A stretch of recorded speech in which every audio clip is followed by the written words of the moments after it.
जसे की गेली 29 वर्ष मुंबई महानगरपालिका पुष्पोत्सवाचं आयोजन करत आहे आणि दरवर्षी याला मुंबईकरांचा वाढता प्रतिसाद लक्षात घेता नेहमीच मागच्या वर्षीपेक्षा पुढच्या वर्षी चांगला हा पुष्पोत्सव साजरा करण्याबाबत मुंबई महानगरपालिकेचे सर्वच कर्मचारी अधिकारी प्रयत्नशील असतात. त्याचबरोबर अनेक नागरिक प्रयत्नशील असतात. विद्यार्थ्यांचाही खूप चांगला प्रतिसाद आहे आणि वेगवेगळ्या थीम्सवर आधारित इथे पुष्प प्रदर्शन हे केलं जातं.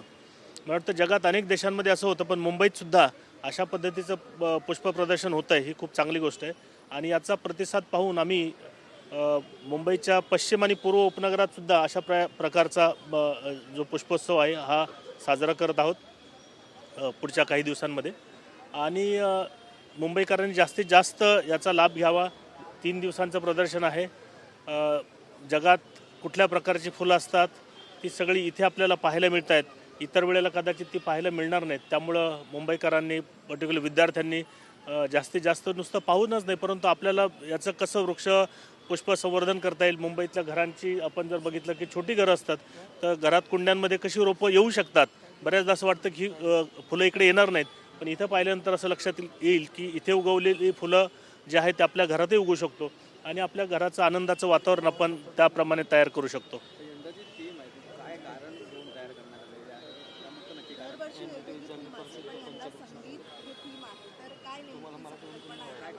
हे असं दरवर्षी वेगळी थीम असावी अशी अपेक्षा असते आणि आज लता दीदींचा स्मृतिदिन आहे, हे एक त्याच्यातलं महत्त्वाचं घटक आहे. मात्र दरवर्षीच नवीन काहीतरी घेऊन यावं. आपल्यालाही वाटतं की नवीन काहीतरी असावं.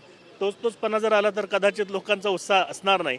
त्यामुळं दरवर्षी नवीन थीम या ठिकाणी प्रदर्शित केली जाते. सर, यावर्षी आपण म्हणजे दरवर्षी आपण पुष्प उत्सव आहे तो साजरा करतो, परंतु मुंबई महानगरमध्ये पालिकेमध्ये पाहिलं तर अनेक अशा पद्धतीची जी फुलं आहेत ती डिवायडर असतील किंवा अनेक उद्यानात आहेत ती लावली जातात, परंतु त्याची निगा आहे ती व्यवस्थित राखली जात नाही आहे. नक्की काय कारण आहे याच्यामागे? महापालिका काही ठोस पावलं उचलणार आहे? हे निगा राखण्यासाठी पूर्णपणे यंत्रणा आहे. जर कुठे असं काही कमी असेल तर त्यात दुरुस्ती केली जाईल. मात्र जेवढी काही आपली उद्यानं आहेत, जेवढे डिवायडर्स आहेत जिथे आपण कुठल्या वनस्पती लावतो, प्लांट्स लावतो किंवा फुलं लावतो, त्याची योग्य प्रकारे निगा राखण्याचा प्रयत्न नेहमीच असतो. पण कुठे जर काही कमतरता असेल तर ती पण पूर्ण केली जाईल. अनेक ठिकाणी ती फुलं बिलं तोडली जातात. काही महापालिकेकडून कारवाईच्या ठोस उपाययोजना आहेत त्या राबवल्या जातात. मला वाटतं ह्याचा लोकांनी विचार करावा की ते तोडण्यापेक्षा पाहण्यात जास्त मजा आहे.